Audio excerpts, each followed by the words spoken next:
Today I'm going to be talking about something I've been thinking about for some time. One of the earlier videos I talked about the brain of a psychopath, a severe narcissistic personality disorder. How it seems to be that there's a block in the brain, that the connections between the emotional parts, the amygdala, and emotions that are connected to memory, the hippocampus, and the frontal lobes and everything seem to be awry for a number of reasons, and I won't go into that. Seems to be a block. I also got to thinking about this whole left brain, right brain thing, which I think is a bit of a metaphor. And you know, it could be said in the last, say, 300 years, the ages of reason, Cartesian thought or whatever, academia anyway has been very much locked into the powers of the left brain, the deductive, analytical side. And of course that's not wrong. I mean, ultimately that is that no less spiritual or aware than any other part of us. It's just in isolation. It isn't the greatest.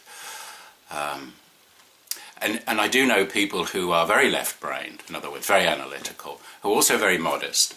They realise they're analytical, and then when it comes to appreciating art and composition and concepts, for instance, they realise that it's not so easy for them. So there's humility in that as well. However, it is where academia lies, and therefore one starts talking about other issues, spirituality, intuition, consciousness as a primary concept, living somehow outside the brain, and our brains being filters of consciousness, as being here in a virtual reality rather than us know this physical world being all there is. Then those are concepts that somebody who's very left brain may just struggle with. But again, there may well be enough humility for them to say, well, look, we don't know everything, and after all, I'm very left-brained. So these brain blocks, and different brains, maybe we shouldn't judge those, are present in all of us. And it's, you know, over the years, I have struggled a little bit with my concepts, getting them through to people who are very clever but very left-brained. My own case is I have a mixed laterality. I'm part left-handed, part right-handed. Crazy stuff like, you know, I will write with my left hand and play darts with my left hand and throw with that, but hold a tennis racket with my right hand. It goes on and on. So I have a confused mixed laterality, which probably contributes to my state, my mental state, and my emotional state. Okay, but that's me. So it also got me thinking about, you know, why is it that there are healthy skeptics? And I think that, you know, to be healthily skeptical, we need an active left brain that logically diffuses out lots of nonsense, but looks critically at everything. But then there is those unhealthy skeptics that seem to be so locked into this material world that everything else outside their own knowledge, something I'll call solipsism, what's known as solipsism, is rubbish. That what is normal for them should be normal for everybody. And those people can verge on being very narcissistic in that they can judge and deride other people who have experiences that they can't somehow get to grips with. And hence this goes on to my concern and my gripe. Okay. In 2009 I was asked to do a TEDx talk, inaugural TED talk here in Auckland, and and the person who I knew came to me and said, look, I know you're interested in the concepts of holographic universe and how that relates to the human body. Could you give a talk on that? And I thought, gosh, you know, that's a big topic for 18 minutes, especially in those days anyway, you weren't allowed any notes. So I said, oh, I'll give it a go. In for a penny, in for a pound, etc. So I did that, and it was quite a buzz, a room full of people, I tried to make it accessible for people, put in a few jokes, a few pictures. People seemed to enjoy it. I understood then that the TED organisation was all about, as my dog just come in, was all about ideas worth spreading. In other words, it was honouring ideas. It wasn't offering fixed mindsets. And I've been concerned over the years that, in fact, things have changed, that there are fixed mindsets in charge of TED, and that's concerned me, particularly when I saw Rupert Sheldrake's TEDx talk in Whitechapel and Graham Hancock's being taken down as being challenging to the so-called status quo. I always thought that this is actually what a talk should be, so certainly challenging, allowing discussion and debate, but all done with good nature. And more recently I see Russell Targ's talk is taken down. Russell Targ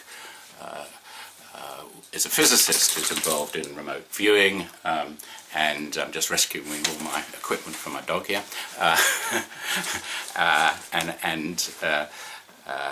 and telepathy. And these are topics that should be discussed, and they actually relate to consciousness and a greater consciousness, a field of consciousness, or whatever. So then I thought, I wonder why my talk has been allowed to go through. Being a bit inquisitive, I did a bit of an internet search to see if there had been any dissent. And I found a blog, a science blog, called Sciblogs. And the title of this was, "Do TED Lectures Need Better Vetting?" And it was a blog, and there were comments afterwards, and it was quite an active blog. And I found this about my talk by one of the helpers, TED helpers, who didn't seem to be a scientist, but seemed to be fairly critical of what I did. And I quote, him, "However, the Dr. Robin Kelly talk from 2009 regarding holograms, in my view, was completely kooky, and still is. Neither of those talks, includes mine and someone else's that I won't mention, would pass today," and I wondered why. Now, and I thought, well, this is something that needs challenging. Over the years, I haven't sort of stepped into these debates necessarily. I've had the thought, well, just let them get on with it. But I think there's a greater issue here. I would not particularly want to do another TED talk, but I do think that people who are following the work that I'm following, which I never say is dogmatic, basically, I put over as a possibility to, I suppose, invite comment and discussion. These aren't my theories. These are sort of just expanding theories that have been very well put and active in the science community over the last 20 years, in fact longer. I mean, he does mention later on, this particular correspondence in his blogs, that my talk was overwhelmingly positive, but he doesn't renege on the fact that he thought it was extremely cooky.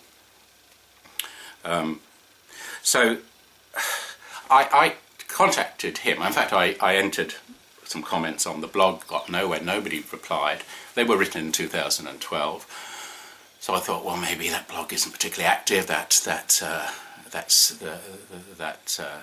string of comments wasn't active, so I wrote to the facilitator of the blog, who so rather shortly said that it wasn't anything to do with him, that these were comments made by other people. He said that I should contact this particular person, which I did, found him on a website, found he's a website manager, doesn't even have any scientific credentials, doesn't really matter, I wasn't given it for scientists, but he was making scientific comments.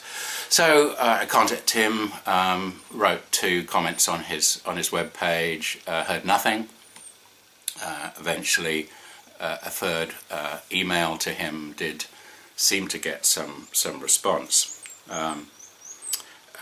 However, he replied sort of in a similar sort of way. He said in his email, I'd say my comments were quite mild in comparison to what I thought back in 2009 or whenever your talk was. Now, this was a man who was responsible for organising the 2012 TEDx talks and was in correspondence with the TED people. Whatever you were talking about with holograms seemed completely out of place to me, but all I remember, it was not accepted scientific theory at the time. Of course, I would debate this because it had been both in Scientific American and the popular A New Scientist, and has since actually been in science conferences all over the world. Then I thought, well, I wonder if this man is a little bit more than just being left-brained. I wonder what else is going on. In other words, I began to feel there were a couple of red flags in what was happening, because he seemed to be dogmatic in his stance. And I felt a sort of personal criticism, call me sensitive, but I was.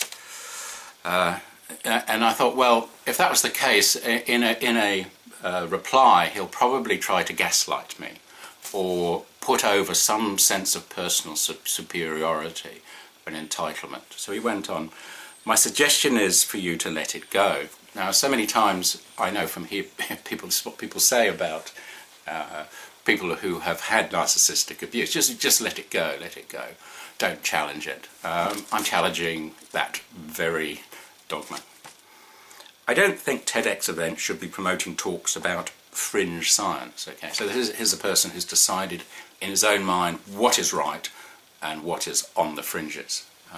No debate about that. This is what he thinks. He does say it doesn't matter what I think, since the various rules and people have moved on years ago. Now, the next statement that he makes also gave me created a rather red flag in me. You may have discovered something of interest to yourself and maybe some others, but it is not mainstream. And there are many others who are working on ideas that are much more useful to a greater number of people. Okay, so this is a tremendous sort of put down. It was all 8 years ago, so let's leave it there. I'm not interested in your theory. Well, it isn't my theory, of course. I'm a reporter of this as well. So there are times where I believe skepticism becomes very unhealthy. And I think this is an example of it. And I do, knowing now what we do in a limited way about the brains of people with narcissistic personality disorder, we know there are blocks in their brains as well, just like there may be certain blocks in all of our brains, left, right brain or whatever. None of us has a perfect brain.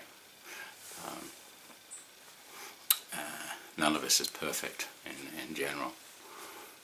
And so, I'm also concerned that not only TED has been taken over by, has been influenced by certain mindsets, but also skepticism has as well. I don't believe this is real skepticism. I feel this is skepticism mixed with a certain amount of pathological narcissism. I'm not trying to get at this particular person or criticize them or even make a diagnosis. I'm really saying what the words are saying to us in a way so that people can connect, if they do get correspondences, with certain red flags, which are there to make us react, but also then we can take it further and go a little bit above this as well. So I've done a number of things today. I've tried to tie in the left brain, right brain block, the up-down brain blocks, a bit of a personal gripe me about the direction of TED, ideas worth spreading it should be, not ideas worth suppressing. So I hope you found that interesting, and I'll see you again next time. All the best, bye.